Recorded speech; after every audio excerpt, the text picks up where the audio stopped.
Hi everyone, so the season 4 PTR for Diablo 4 is going live very soon. A lot of people probably don't know how PTRs work. This is the public test room where people can go in and try out the new patch in advance. This starts on April 2nd and lasts 1 week until April 9th, so Tuesday to Tuesday. And this gives us a chance to, first of all, provide feedback to Blizzard and, potentially make the patch a little better with whatever changes they're gonna implement in the final version. But also, you just get to enjoy the season early. And I think a lot of people that play Diablo 4 are very much ready for a new season right now, including myself. So I'm very excited to jump in and try it out. And of course, start working on guides, start working on builds. I've already started making planners. I've previewed, for example, some of the rogue builds, and I have more stuff coming up soon. So I just want to go over this here and give you some tips on how to approach a PTR, because maybe people may not have done this, so that you get the most out of your time. There is this blog post here that has basically all of the patch notes. We also have it on the Maxwell page, but here we also have a few of the features that are going to be on the PTR. It's not like a normal like live server where there is, like your typical progression, 1 to 100, etc. But you actually get some advantages here. So we have this here and the features offered. Basically, you have a bit of a fast forward progression because this PTR is about most of the new endgame systems, the new bosses, the new crafting, the new items, and they want you to actually explore this kind of stuff.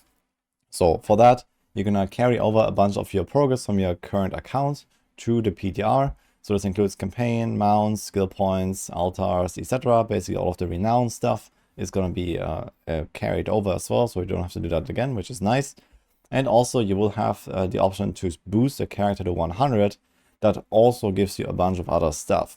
So if you, I'm not sure if you're going to keep your characters actually, or if you're going to have just 0 characters, but you will have the ability to make a fresh character directly to the 100 and get going with the progression from there. And this also gives you a lot of gold, a lot of obols, a bunch of random items here, and all the glyphs and tempering manuals, for example, and a bunch of other stuff. So the way that this is going to go to be efficient is you're just gonna like load up the PTR and you're gonna start creating a bunch of characters and just use those obols, gamble items, and try to get aspects, for example. And then you also get those tempering manuals. There's probably going to be many of them the way that I understand this. So you want to try to like kind of fill up all this stuff. For the blacksmiths, you have to go to the blacksmith, I guess, or I don't know how to use them. I guess you just learn them. And then you have like your full list of tempering items and a lot of materials. And I guess you might even get like other mats as well. But there will definitely be farming you have to do. For example, the masterworking materials that you get from the pit, I don't think you get any of them. So you actually have to go and grind them. And also boss materials. In particular, uniques that drop from those bosses will probably be somewhat scarce early on. So this means that, well, we probably have to coordinate a little bit and try to like make boss rotations and these kind of things, just like on live servers, just to make sure that people actually get their uniques. Because otherwise, some bosses have like, I don't know, 8 uniques in their drop table or so. You don't want to just farm boss mats all day long on the PTR, I imagine. But of course, there's going to be some changes to the health heights and you get mats in various places now. So we'll see how it will play out. In the grand scheme of things though, I think it would be very wise to try to bring some friends or try to find some people while on the PTR at least. Personally, I will also have a PTR channel here, so I'm going to make one here on my Discord, probably in this Day 4 discussion category. So you can probably also find people there, discuss stuff and so on, and it should be much easier. If you don't know how to gamble for certain aspects or which class has aspects and which class has the easiest time getting a certain one or which slot you need to gamble, there is this site here. It's called Diablo 4 Live, and it has this overview here where you can you can click on a certain aspect and it tells you you can get it the easiest on a certain class. And since you can always just boost a character and make a new character all the time on the PTR, I would really recommend to go do that. At least, whatever main class you're playing, I'll probably just like use those obols for like, I don't know, 15 minutes or something at the start, gamble a lot of these aspects, throw them in the codex, because now you can permanently imprint your items again and again and again with this stuff from the codex. So it's definitely nice to just build a bank early on.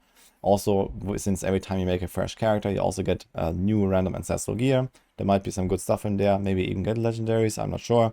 But at the very least, they can probably gamble legendaries. So you might kind of get a nice and good head start there, and then you can get going and grind out some new items. Personally, I'm also actually going to level one character from level 1, maybe not all the way to 100, but I expect something like level 60, 70 or so, just to see the early game progression with the new Hell Tides. I think that will be quite interesting to see.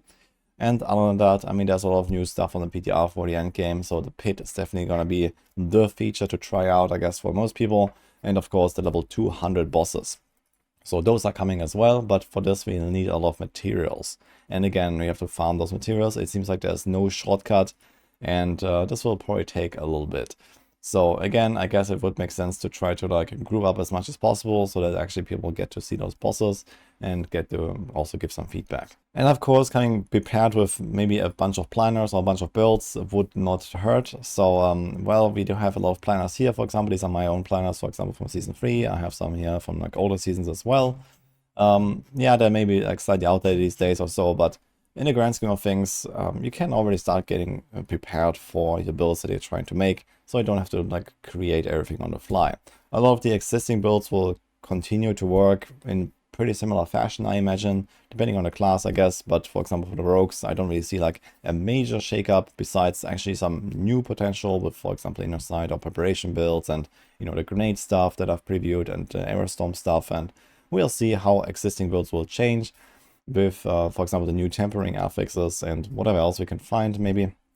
But in the grand scheme of things, kind of being aware of what build you want to play and then kind of like tweaking it from there is probably a pretty good idea. So that you just don't really waste much time in this just few days that you're gonna have on the PTR. One important thing to note here is also this line where the legendary drops are doubled on the PTR. So this might be a bit overlooked. But not only do you just get this head start with like gambling items all the time at the start, but you also get double drops, so you can kind of gear up faster, but it doesn't really solve the problem of the boss materials. And also it might kind of give you a bit of a distorted picture of how much loot is actually going to drop. So if the PTR has double the loot, then yeah, we expect a massive loot reduction, but it might actually not feel so massive of a reduction because of this. So this is something to be aware about. There's just going to be more loot in general. And legendaries is really the only stuff you really care about in season 4 onwards, because rare items in the end game are just kind of worthless. So it's just kind of something to be aware of. But yeah, this is pretty much my main tips I can give you for the PTR. We'll see how it will play out once we actually get to play it. I hope that it's not going to be like very unstable or laggy or something, but usually this is kind of fine. Maybe we're going to see some hot fixes when, you know, they've decided to make some updates already, and maybe they will be experimenting with a few things. So I'm going to keep you guys updated about what's going down there. So those are the tips that I can give on how to approach playing the PTR, because I guess most people have not really done that before, maybe in Diablo 3 or so, but yeah, I just wanted to get it out there so that people can get it right in and have a good time. And there's also here, you can give feedback. So there's the Diablo 4 PTR forums. This is linked here. I'm also going to link that in the description. And there you can also just like basically put everything that you think about the patch. And they have specifically created this for this PTR. So Blizzard really wants to get that kind of feedback. And the more, the better, I guess. So go check it out. And also how to install the thing. I guess that's kind of like an important step here. So this is going to be in the Battle.net launcher. The way this works is that you click here on the game version. So I'm going to make this smaller so I can see this. So here there is going to be like an extra line, and then you can press PTR and you can install it. And yeah, as long as you own the game, they said anyone who has it on PC Battle.net can just download it. But I guess console players are excluded for now, and Steam users are also excluded for now. But I did hear that Xbox Game Pass users can do it, but I'm not 100% sure about that. Either way, this is how it's going to work, and then you just launch it just like the regular game. If you want to see the full patch notes, then I also have them linked in the description. I've already went through them as well with like a TLDR videos, but there's a lot of stuff in there, so it might be worth like taking a look at this again, getting a refresher for the new items, the changes for the classes, and so on. Every class is getting some major new power buffs for like certain skills, certain items, and definitely a bunch of new skills and builds are coming to the game basically. So that's gonna be kind of exciting, and everyone has something to test, I guess. But yeah, this is it here for the summary. Hope you're gonna have a good time on the PTR. I'm definitely gonna be there blasting and putting out videos, so I'm gonna be not sleeping at all for the next week, I guess, because, well, I'm very excited to try this out, and let's try to use it to the fullest. Hope you enjoyed this video, and see you guys next time.